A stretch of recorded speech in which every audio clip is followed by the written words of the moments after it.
E aí, juventude pseudo-comunista, esse é mais um vídeo do canal Economicamente. Se você não curtiu, trate de curtir logo esse canal e principalmente de nos seguir nas redes sociais.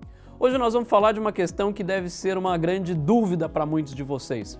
Será que o Google é um monopólio? Será que o Google, na realidade, essa empresa que nós amamos e que mudou a nossa vida, é um monopólio?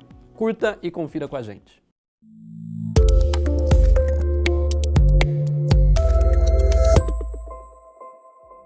Vamos iniciar falando um pouquinho sobre o que é monopólio. Putz, mas você está me xingando? Não.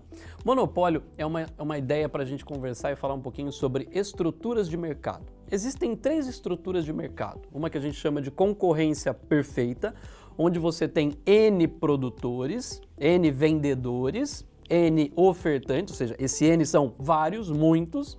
Você tem uma outra estrutura que nós chamamos de oligopólio, onde você tem poucos, e monopólio, onde você tem apenas um único ofertante. E é sobre este carinha que nós vamos falar aqui agora. Quando nós estamos falando do monopólio, nós estamos falando de um mercado que tem uma característica extremamente importante, dado que você tem um único ofertante, um único vendedor, uma única empresa que produz e comercializa aquele ativo, aquele produto ou aquele serviço, ela tem uma característica. Essa característica, ela pode influenciar os preços de comercialização. Portanto, ela não é tomadora de preços, ela não toma do mercado o preço como um dado, ela forma preço. Essa é uma característica muito forte do monopólio. Existem duas características. A primeira, ela forma preço, ou seja, ela influencia os preços de comercialização dos seus produtos. E uma outra característica muito forte é que é um mercado onde há barreiras à entrada. Barreiras à entrada, na realidade, são situações que impedem o ingresso à entrada de novos concorrentes. Por exemplo, entrar num segmento onde o custo é extremamente elevado. Essa é uma barreira à entrada. Além desse aspecto, no caso de um monopólio, dado que eu tenho apenas um único vendedor, uma única empresa neste segmento, eu posso influenciar o preço, ou seja, eu posso aumentar o preço dado que eu não tenho concorrentes. Então essa é uma característica e o que configura o caso de um monopólio. Bom, explicado o conceito sobre monopólio, vamos falar um pouco sobre o Google. Vamos falar um pouquinho sobre essa empresa que todos nós amamos e que mudou a nossa vida. Você provavelmente nem precisa digitar google.com. É uma configuração padrão do seu browser, do seu navegador. Essa é uma vantagem competitiva que o Google pagou bilhões de dólares para obtê-la. O Google vale atualmente aproximadamente 750 bilhões de dólares. Só para você ter uma ideia, esse valor é aproximadamente 2,5 trilhões de reais. E ele não ficou tão grande de uma hora para outra e você não fica tão grande de uma forma tão repentina.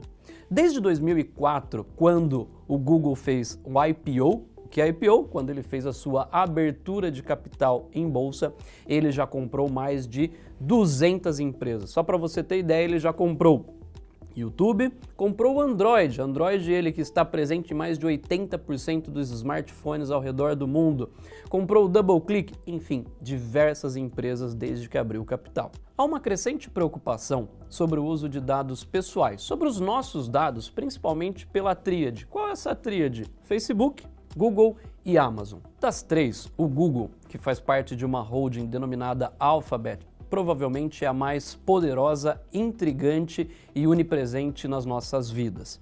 Pensando ainda sobre a questão da privacidade dos dados, recentemente o Google foi acionado pela FTC, ou seja, pela Federal Trade Commission dos Estados Unidos, uma espécie de CAD americano, ou seja, um órgão de controle à concorrência, principalmente foi acionado para investigar sobre o uso dos dados no sistema operacional Android. O público está cada vez mais preocupado com o uso das informações pessoais para outros fins. Vamos olhar especificamente para este caso do Google, onde foi acionado recentemente para avaliar a questão do seu histórico de localização. Como é que o Google utiliza principalmente esta ferramenta no sistema Android para uso dessas informações? O que é feito basicamente é o Google correlaciona sua visitas a lojas ou a empresas a partir do seu histórico de localização, com os cliques especificamente nos anúncios destas empresas. Portanto, seus dados passam a impulsionar e ser utilizado como mecanismo para análise não só do seu perfil de consumo, mas das empresas que você está alimentando e consumindo. No ano passado, o Google realizou cerca de 90% de todas as pesquisas do mundo, ou seja, 90% de todas as pesquisas realizadas na internet foram feitas através do Google.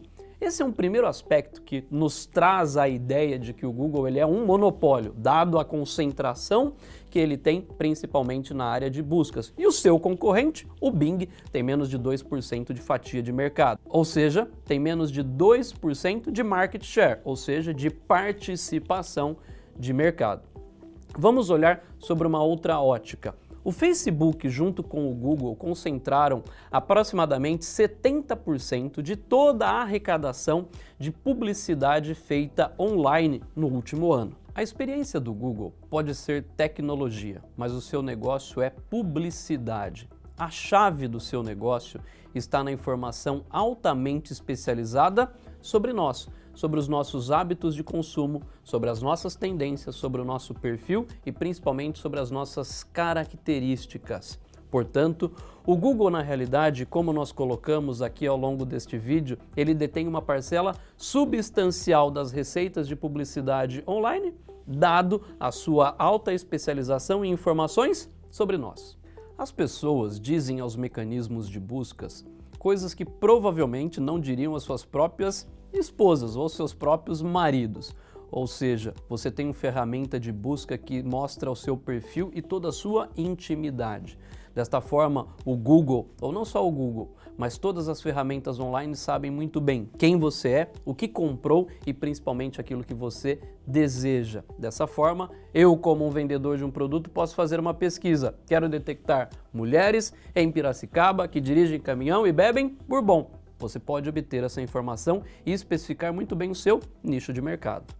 A maior parte da receita do Google veio de publicidade e principalmente de um mecanismo denominado AdWords. O AdWords funciona como um leilão, onde o preço é determinado por aquelas pessoas que participam deste leilão e determinam o valor destas palavras que vão ser divulgadas e especificamente vão ser anunciadas pelo Google.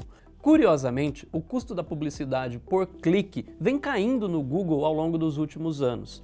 Se você lembrar o que nós discutimos no começo desse vídeo falando de monopólio, a característica central de monopólio reside no fato de que é uma empresa que forma preço, ou seja, ela discrimina preço e forma preço. No caso do Google, eu estou querendo dizer especificamente o quê? Que ele, na realidade, a maior parte da sua receita vem justamente de publicidade. E quem determina o preço desta publicidade é o mercado através de um mecanismo de leilão. Portanto, pelos critérios clássicos de definição de monopólio, nós não podemos dizer que o Google ele é um monopólio, embora detenha uma parcela substancial de empresas e uma parcela substancial de informações e de mecanismos de busca que afetam o nosso dia a dia. Você não precisa ser nenhum juiz de uma dessas cortes ligadas à defesa de concorrência. Você percebe que será um argumento muito utilizado pelo Google de que ele não determina preço, quem o faz é o mercado. O Google estava manipulando as suas fórmulas secretas de busca e principalmente de determinação daquilo que é relevante. E nesse caso, foi multado pela Comissão Europeia em quase 2,7 bilhões de dólares. Multa essa que tem pesadamente lutado contra. Mas um ponto extremamente importante é que essas empresas de tecnologia não têm aumentado os preços substancialmente. Por outro lado, tem criado uma barreira à entrada muito forte. Note o caso do YouTube, que você me assiste aqui agora. É um canal, ou especificamente uma rede que conta com mais de 1,5 bilhões de pessoas e usuários ativos por mês. Imagine como você consegue concorrer neste mercado. Portanto, uma nova discussão que nós vamos ter que fazer é: será que nós vamos reformular o conceito de monopólio? A grande discussão, na realidade, é ficar atento sobre as mudanças e principalmente sobre as alterações. E o Google faz parte desta mudança. Quando a gente olha para as últimas tendências da internet, as maiores tendências estão ligadas à privacidade dos dados e cada vez mais sobre pessoas conectadas e o uso dessas informações para análises, principalmente de publicidade.